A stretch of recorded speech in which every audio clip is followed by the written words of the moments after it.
গছৰ দিন হিচাপে বজালী গ্ৰীণ মিছনে যি কাৰ্যসূচী প্ৰতি বছৰে 12 ছেপ্টেম্বৰৰ দিনটো নিৰ্ধাৰণ কৰিছে তাৰ বাবে বজালী গ্ৰীণ মিছনৰ ওচৰত মই চিৰকৃতজ্ঞ। মোৰ পত্নী মীনাক্ষী শৰ্মাই গছ খুব ভাল পাইছিল আৰু বিভিন্ন প্ৰকাৰৰ ফুল আনি মোৰ বাগানত ৰুইছিল আৰু সেইবোৰৰ প্ৰতিপালনো কৰিছিল।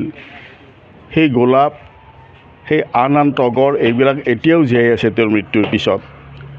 আৰু সেই গছবিলাক দেখিলে মোৰ মনটোত বৰ দুখ লাগে, কাৰণ তেওঁ ফুলি উঠা গছবিলাকত ফুল দেখিবলৈ নাপালে। তেওঁ অকালতে ক'ভিড মহামাৰীত আক্ৰান্ত হৈ গুচি গ'ল আৰু তেওঁ নিজেও ভবা নাছিল যে তেওঁ ইমান সোনকালে পৃথিৱীৰ পৰা বিদায় ল'ব। তেওঁৰো কিছুমান সপোন আছিল আৰু মোৰো কিছুমান সপোন আছিল তেওঁক লৈ পেলাই। সেই সপোনবিলাক মাজতে ভাঙি চুৰমাৰ হৈ গ'ল। কায়িকভাৱে তেওঁ আমাৰ মাজত নাথাকিলেও তেওঁ আমাৰ অন্তৰত সদায় এটা বিশেষ স্থান অধিকাৰ লৈ আছে। তেওঁৰ যিটো কৰ্মস্পৃহা, তেওঁৰ যিটো সৰলতা, তেওঁৰ যিটো সহৃদয়তা আৰু মানুহৰ প্ৰতি তেওঁৰ যিটো আবদাৰ, এই আটাইবিলাক কথাই মোক অনুপ্ৰাণিত কৰে আৰু সেইখিনিক মই জীয়াই ৰাখিবৰ কাৰণে চেষ্টা কৰিছোঁ।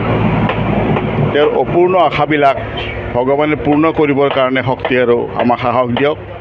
গছৰ দিন হিচাপে উদযাপন কৰাৰ কাৰণে মই অতি আনন্দিত এইকাৰণেই যে তেওঁ গছ ভাল পাইছিল আৰু গ্ৰীণ মিছনৰ সঞ্চালক আনন্দ খাটনিয়াৰদেৱে গছৰ দিন হিচাপে উদযাপন কৰি এটা বিশেষ মহৎ উপকাৰ পৃথিৱীলৈ সাধন কৰিছে। সেইটো হ'ল যিটো গ্ল'বেল ৱাৰ্মিং, পৃথিৱীত যিটো উত্তাপ বাঢ়ি গৈ আছে, সেই উত্তাপ ৰোধ কৰিবৰ কাৰণে গছেহে বিশেষভাৱে সহায় কৰিব পাৰে।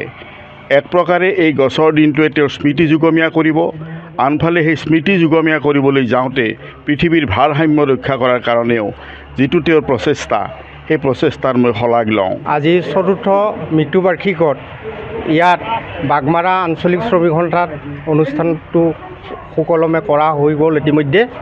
আৰু তেওঁ মীনাক্ষী শৰ্মা আমাৰ বাগমাৰা ইয়াৰ উপকণ্ঠ অঞ্চলত আমাৰ সহধৰ্মী হিচাপে তেওঁ ডক্টৰ কৰুণামোহন শৰ্মাৰ ঘৰলৈ আহিছিল। তেওঁৰ ঘৰ আছিল আপোনাৰ পলাকবাৰী মাজিৰ গাঁৱত। আৰু এই 4ৰ্থ মৃত্যুবাৰ্ষিকত তেওঁৰ আত্মাই যাতে সুশান্তি জ্ঞাপন কৰে তাৰে মই কামনা কৰি মীনাক্ষী শৰ্মা দেৱীৰ কথা কি বুলি কোন ফালৰ পৰা কেনেকৈ আৰম্ভ কৰিম ভাবিয়ে পোৱা নাই। তেওঁৰ ৰূপৰ কথাই কম নে গুণৰ কথাই, তেওঁ ইমান গুণৰ অধিকাৰী আছিল আৰু শিক্ষয়িত্ৰী হিচাপে বিৰাট কীৰ্তি শিক্ষয়িত্ৰী আছিল তেওঁ।